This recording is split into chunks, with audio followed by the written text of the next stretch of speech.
नमस्कार, बहुत स्वागत है आप सभी का। मैं आपके साथ अस्मिता दुबे। शुरुआत करेंगे एमपीसीजी प्राइम की। छत्तीसगढ़ झारखंड की सीमा पर बुधवार रात नक्सलियों ने जमकर उत्पात मचाया। नक्सलियों ने सड़क निर्माण कंपनी के मुंशी की गोली मारकर हत्या कर दी। साथ ही निर्माण कार्य में लगे 2 वाहनों को आग के हवाले कर दिया। सवाल यह है कि क्या लगातार कार्रवाई से नक्सली घबरा गए हैं? क्या ये नक्सलियों की बौखलाहट है जो इस तरह सामने आ रही है? ये रिपोर्ट देखिए।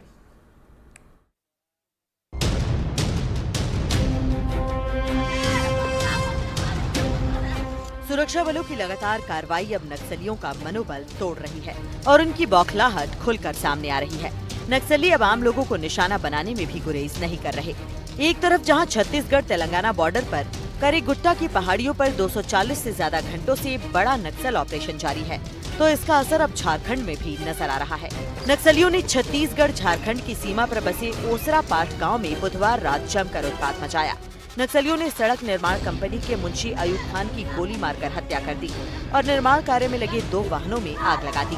अयूब की पत्नी ने बताया कि नक्सली उन्हें अपने साथ लेकर गए थे और कुछ दूरी पर ले जाकर उन्हें गोली मारकर फरार हो गए। तो इस सब आए हैं मामा सब, अब तुमको भी परेशान करेंगे बेटा, जाओ घर पर। उसको हम बोल रहे हैं तो हंसतो पस्तो हो गया तो बदक के जाके गाड़ी बैठे हैं। तब तक उन लोग बदक के आके उसको ही पकड़ लिए। उसको पकड़े उसके बाद उसको भी ले लिए। उसके बाद सबसे तेल निकलवा रहे हैं। वो मक्की अठी है, मक्की आकर उसको बिनवा रहे हैं। सबसे आगे लगाने के लिए सब बैठा रह देख रहे हैं जाने की मालूम। प्रत्यक्षदर्शियों के मुताबिक देर रात 40 से 50 नक्सलियों ने 2 घंटे तक पूरे इलाके में उत्पात मचाया। इसके बाद वो झारखंड की तरफ जंगलों में फरार हो गए। घटना के बाद से इलाके में दहशत का माहौल है। क्या वो वर्दी में थे क्या, ऐसा कुछ?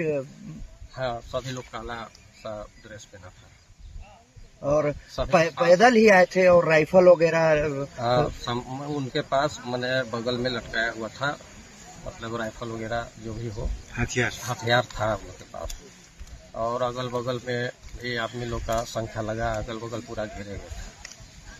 लगभग कितने की संख्या में होंगे? लगभग तो 50-60 से ज्यादा ही होंगे। वो लोग बताएं वो उग्रवादी संगठन माओवादी थे या जेजेएमपी या इस तरह कुछ? नहीं भैया, हम लोग उन लोग से कुछ पूछे भी नहीं।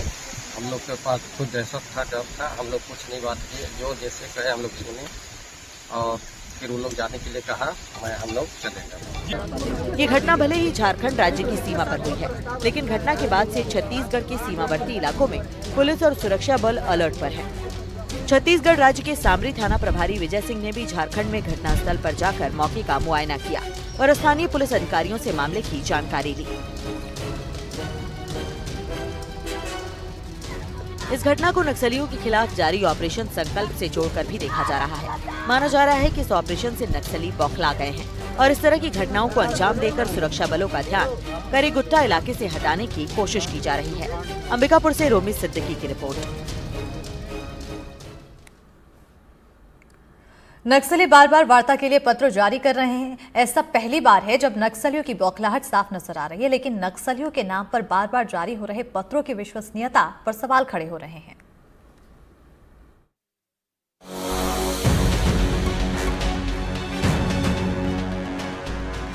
करीगुट्टा के जंगल में नक्सली घिर चुके हैं। आगे बढ़ रहे सुरक्षा बलों का हर कदम नक्सलवाद के खात्मे के ताबूत पर एक कील की तरह है। नक्सलियों की घबराहट इस बात की तरफ साफ इशारा कर रही है कि करीगुट्टा के जंगल में चल रहा ऑपरेशन संकल्प उनके लिए कितना घातक साबित होगा। यही कारण है कि नक्सली बार बार वार्ता के लिए पत्र जारी कर रहे हैं। लेकिन क्या वाकई नक्सली वार्ता चाहते हैं? जो पत्र नक्सलियों की तरफ से जारी हो रहे हैं, उनकी सत्यता कितनी है? यही सवाल छत्तीसगढ़ के डिप्टी सीएम और गृह मंत्री विजय शर्मा भी उठा रहे हैं। एनडीटीवी से बातचीत में विजय शर्मा ने कहा कि पत्रों की विश्वसनीयता की जाँच जरूरी है। और कुछ लोग सामने आ रहे हैं, वो कौन है भाई? वो कैसे कह लेंगे? उनकी बात का क्या विश्वास? आप अगर अचानक कोई हमारे बीच में आकर कहे कि वो मध्यस्थता करेंगे, भाई वो कौन है भाई? जिनको बात करना है वो बात करेंगे। चिट्ठियां जारी हुई हैं, वो है ध्यान में, उसकी ऑथेंटिसिटी भी कोशिश कर रहे हैं पता करने की, लेकिन उचित लोग होंगे तो चर्चा। गृह मंत्री विजय शर्मा का कहना है कि सरकार बातचीत के लिए शुरू से तैयार है, लेकिन नक्सलियों के सेंट्रल कमेटी के मेंबर जब प्रस्ताव रखेंगे बात तभी होगी। किसी के भी पत्र लिख देने से बात नहीं बन पाएगी। भाई सीसी मेंबर्स होते हैं उनके बीच में, वो चर्चा करते हैं। अब उनसे छोटा कोई मेंबर ये कहे कि हम चर्चा के लिए तैयार है, पूरा टीम तैयार है, तो ये कैसे संभव होगा? मैं कह सकता हूँ कि माननीय मुख्यमंत्री जी क्या चाहते हैं? नहीं कह सकता। मुख्यमंत्री जी बताएंगे वो क्या चाहते हैं। और इसलिए उचित फोरम पर उनको समझ से काम करना चाहिए, पहला।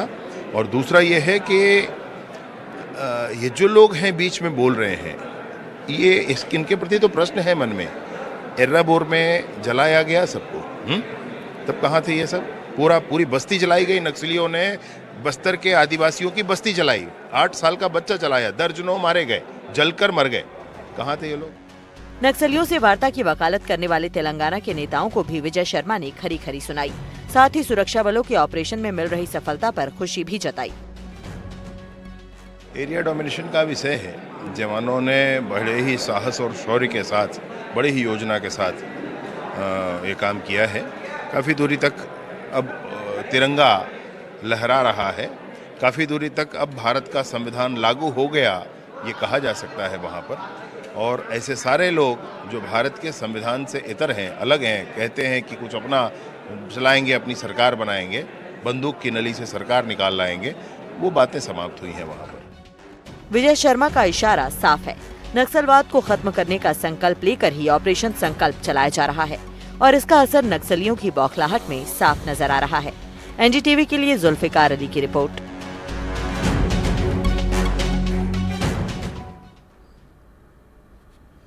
रायपुर में नगर निगम ने बिजली कटौती का प्रस्ताव दिया है। प्रस्ताव में पानी की सप्लाई के वक्त बिजली कटौती की बात है और कहा गया है कि लोग पानी सप्लाई के वक्त पंप लगा लेते हैं, जिससे समस्या आती है। खास बात यह है कि बिजली कटौती वाले इलाकों की लिस्ट में तमाम सामान्य कॉलोनियां हैं और बस्तियां हैं, जबकि लिस्ट में एक भी ऐसा इलाका नहीं है जो पॉश है।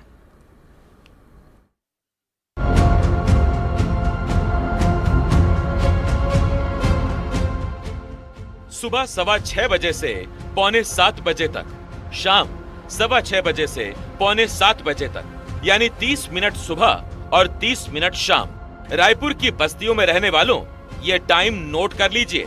इस दौरान आपके इलाके में बिजली गुल रहेगी। इस फैसले को मंजूर कर लीजिए। मोचीपारा, बुनियाद नगर, बंधवा तालाब, दीनदयाल नगर, शिवानंद नगर, आदर्श नगर, पुराना श्रीनगर, दीक्षा नगर, अशोक नगर, दुर्गा नगर, न्यू शांति नगर, श्याम नगर, जय काली चौक, सारथी चौक, कुम्हारपारा, हनुमान नगर, करण नगर, साकेत विहार। फेरिस्त बड़ी लंबी है। बस्ती वालों पूरी लिस्ट जरूर देख लें, वरना फिर बाद में शिकायत न करें। अगर लिस्ट देखकर आपको कुछ ख्याल आ रहा हो तो बिल्कुल सही हो सकते हैं, लेकिन शिकायत का हक आपको नहीं है। लिस्ट में रायपुर के किसी भी पॉश इलाके का नाम नहीं है। ये सही है क्योंकि सरकार उन्हें शायद इतना पानी दे देती है जिससे कि आपकी तरह उन्हें जुगाड़ इंतज़ाम ना करना पड़े, पंप लगाकर पानी खींचना ना पड़े। कई बार हक बड़ा और छोटा भी हो सकता है और ये हैसियत से तय होता है। लेकिन यही जो आपका जुगाड़ है वो आप पर भारी है, आपका अपराध है, लिहाजा आप सुबह शाम बिजली कटौती के हकदार हैं। रायपुर नगर निगम की ओर से जारी चिट्ठी कहती है कि आप बस्ती वाले पानी सप्लाई के वक्त टुल्लू पंप का इस्तेमाल करते हैं। ऐसा कर आप अपने हिस्से से अधिक पानी लेते हैं, अस्थायी जल संकट पैदा करने के दोषी बन जाते हैं। लिहाजा जब सुबह शाम आधे आधे घंटे आपको जल मिलेगा तो उस वक्त आपकी बत्ती गुल रहेगी, न बत्ती रहेगी न टुल्लू पंप चलेगा। आपको बस आपके हिस्से का पानी मिलेगा। हिस्सा सरकार ने तय कर दिया है, उतना ही पानी जितने में चल जाए आपकी जिंदगानी। जो आदेश जारी हुआ है वो सारे रायपुर शहर में बहुत सारे एरिया को जहां पानी की दिक्कतें हो रही है उन एरिया को चिन्हित किया गया है और जोन से जो रिपोर्ट आई है उस आधार पर लिस्टिंग की गई है। पर हमारा ये मानना है कि विद्युत बंद करना ये हमारा अंतिम विकल्प हो सकता है। उससे पहले के प्रयासों में हमको ध्यान देना चाहिए और जनता को किस वजह से पानी नहीं मिल रहा है इसमें एक्सरसाइज करनी चाहिए। जो दिक्कतें पिछले वर्ष में थी वही दिक्कतें आज भी हैं। इसका मतलब स्पष्ट है कि बीच के समय में कोई काम नगर निगम के अधिकारियों कर्मचारियों के द्वारा नहीं किया। बहरहाल हमारे संवाददाता जुल्फिकार अली बस्तियों में पहुंचे, गपशप की, लोगों ने पानी का दुख दर्द साझा किया। लेकिन इससे होता क्या है? होता तो वही है जो मंजूर सरकार होता है। अब निगम ने एक पत्र लिखा है कि बिजली गुल कर देंगे उस जगह पे जब आप लोग टिल्लू चलाते हैं, टिल्लू न चला पाएँ तो सब पब्लिक रोड में आ जाएंगे। पानी नहीं मिल पाएगा। हाँ, पानी मिल ही नहीं पाएगा ना। अगर ये कटौती होती है तो कितना मुश्किल हो जाएगा। इसमें पानी का तो विशेष संकट हो जाएगा, क्योंकि बिना टुल्लू पंप से पानी तो बिल्कुल आता ही नहीं। जब पानी आ नहीं रहा, बिजली कटौती उसी समय हो जाएगा। फिर पानी बंद कर देंगे तो पानी बगैर मरेगा आदमी। कटौती हो जाएगी तो टिल्लू तो चला नहीं पाएंगे। हाँ, तो फिर पानी भी नहीं भरेगा। नहीं मिलेगा। तो कितनी दिक्कत होगी फिर? बहुत ज्यादा दिक्कत ही होगी। पानी के बिना तो जीवन ही नहीं है ना। बिजली की कटौती हो जाएगी, टिल्लू अगर उपयोग करते हैं तो टिल्लू नहीं चलाएंगे तो पानी आएगा? टिल्लू नहीं आता, बिल्कुल नहीं आता। तो फिर पानी नीचे भी नहीं आता पानी, ऊपर तो दूर की बात है, नीचे भी नहीं आता। अगर लाइट कट गई तो फिर कितनी दिक्कत होगी? बहुत दिक्कत होगी। लाइट कटने से तो दिक्कत होगी, बिना लाइट के कहाँ चलेगा पानी? तो गंदा भी पानी नहीं मिलेगा। फिर गंदा भी नहीं मिलेगा। और पानी की समस्या हमारे यहाँ बहुत ज्यादा है, और हमारे यहाँ नहीं पूरे मोहल्ले में है समस्या। बस्ती वालों, आप सवाल पूछने के लिए स्वतंत्र हैं। पूछ सकते हैं कि पॉश इलाकों में पानी सप्लाई के वक्त बिजली कटौती क्यों नहीं? आम लोगों की बस्तियों और कॉलोनियों पर ही एक कुदृष्टि क्यों? टुल्लू पंप पर निर्भर रहने की हम बस्ती वालों की मजबूरी क्यों? पॉश इलाकों को टुल्लू पंप पर निर्भर रहने की जरूरत क्यों नहीं? बिजली पानी पर सिस्टम की ये भेदभाव वाली व्यवस्था क्यों? बस्ती वालों, रहने दीजिए, हालात से समझौता कीजिए। सरकार सुबह शाम 30-30 मिनट पानी दे तो रही है। पानी के लो प्रेशर को अपनी किस्मत समझ लीजिए। बिजली कटौती को खुशी खुशी कबूल कीजिए। विकल्पहीनता की स्थिति में जीने की आदत डाल ही लीजिए। एनडीटीवी के लिए जुल्फिकार अली की रिपोर्ट। भोपाल गैंगरेप और ब्लैकमेलिंग केस में पुलिस ने 5वें आरोपी नबील को गिरफ्तार कर लिया है। इस मामले में सामने आ रहे तथ्य हर किसी को चौंका रहे हैं। आरोपियों से पूछताछ में कई ऐसी बातें सामने आई है जो इस ओर इशारा करती है कि आरोपियों ने पूरी प्लानिंग के साथ इस वारदात को अंजाम दिया था।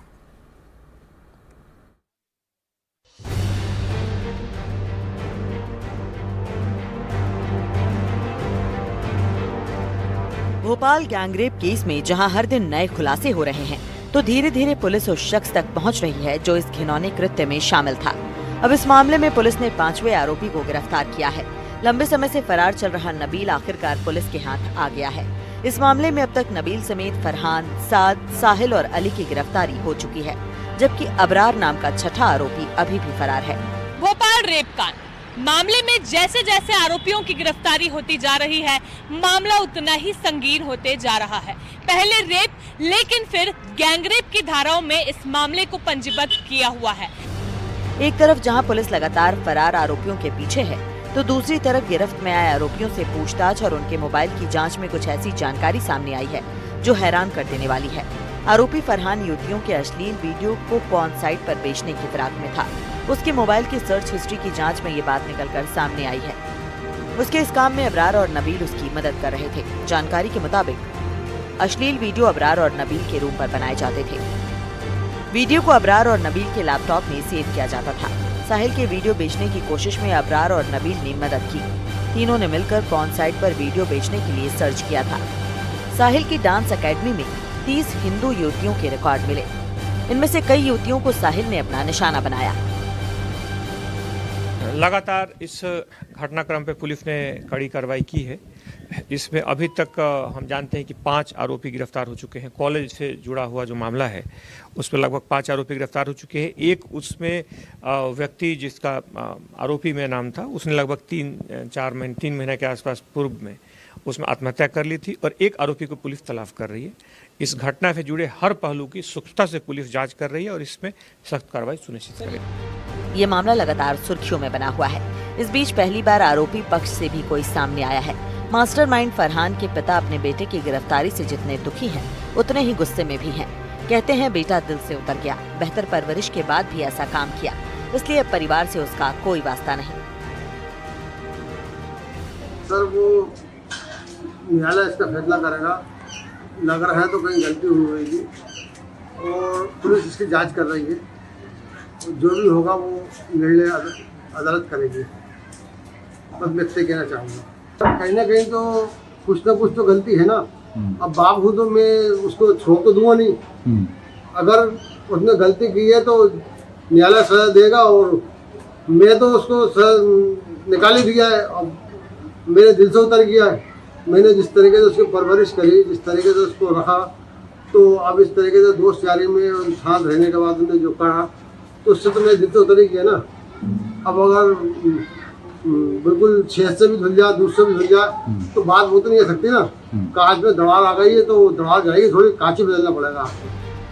बेटे की करतूतों से दुखी फरहान के पिता की आवाज में दर्द साफ झलकता है। ऐसा ही दर्द उन पीड़िताओं और उनके परिवार की आंखों में भी जरूर होगा। आज पुलिस ने 5वें आरोपी नबील को भी गिरफ्तार कर लिया है। अब केवल एक आरोपी अबरार फरार है। देखना होगा कि पुलिस कितनी जल्दी उसकी धरपकड़ करती है। कैमरामैन रिजवान खान के साथ निहारिका शर्मा, एनडीटीवी भोपाल। तो वही बड़ी खबर ये सामने आई है कि फिर रिमांड पर रेपकांड का आरोपी फरहान अब अशोका गार्डन थाने को मिली है। फरहान की रिमांड बता दें कि 6 मई तक पुलिस रिमांड पर आरोपी फरहान रहेगा। तो पहले बाग सेवनिया थाने की पुलिस को रिमांड मिली थी और अब अशोका गार्डन थाने की पुलिस को केस की जांच सौंपी गई है। तो बड़ी खबर से आप सभी को रूबरू करा रहे हैं, जहां एक बार फिर से आरोपी फरहान की रिमांड देखने को मिल रही है। और बढ़ेंगे आगे। जिस शहर की स्वच्छता का डंका देश ही नहीं विदेशों में भी बजता है, वहां के लोगों के सामने अगर गंदा पानी समस्या बन जाए तो ये सोचने वाली बात ही ये हालात हैं। अगर एक इंदौर के एक वार्ड के तो यहाँ के रहवासी नलों से गंदा और बदबूदार पानी आने से परेशान है, लेकिन इनकी समस्या कोई सुनने वाला नहीं है।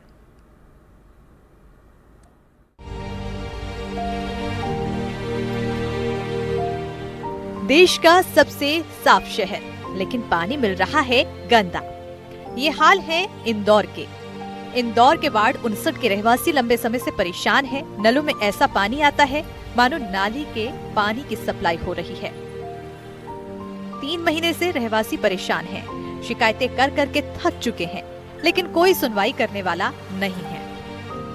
देश भर में गर्मी ने अपना रिकॉर्ड तोड़ दिया है। वहीं मध्य प्रदेश में इंदौर के तापमान की बात करें तो फिलहाल इंदौर का तापमान 42 डिग्रीज के ऊपर पहुंच चुका है। मैं इंदौर के एक मोहल्ले में मौजूद हूं, जहां पर जल संकट, जो एक बहुत बड़ा संकट अभी इस मौसम में माना जा सकता है या आगे आने वाले समय में भी जल संकट की समस्या जो है इंदौर में देखने को मिल रही है। अभी फिलहाल मैं इंदौर के एक मोहल्ले में मौजूद हूँ, जहाँ पे आप देख सकते हैं किस तरीके से पानी को स्टोर किया जा रहा है।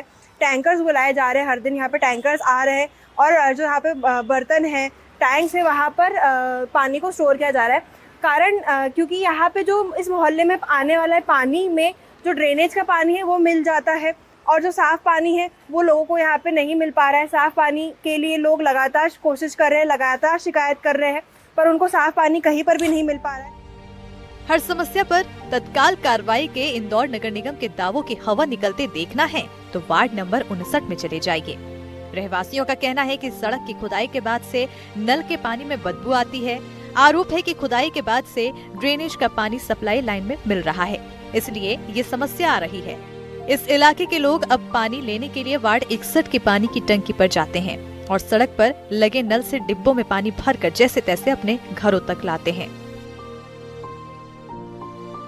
बहुत टाइम से समस्या आ रही, गंदा पानी आ रहा है। आधा घंटा नल आता है, उसमें 20 मिनट तो गंदा पानी आता है।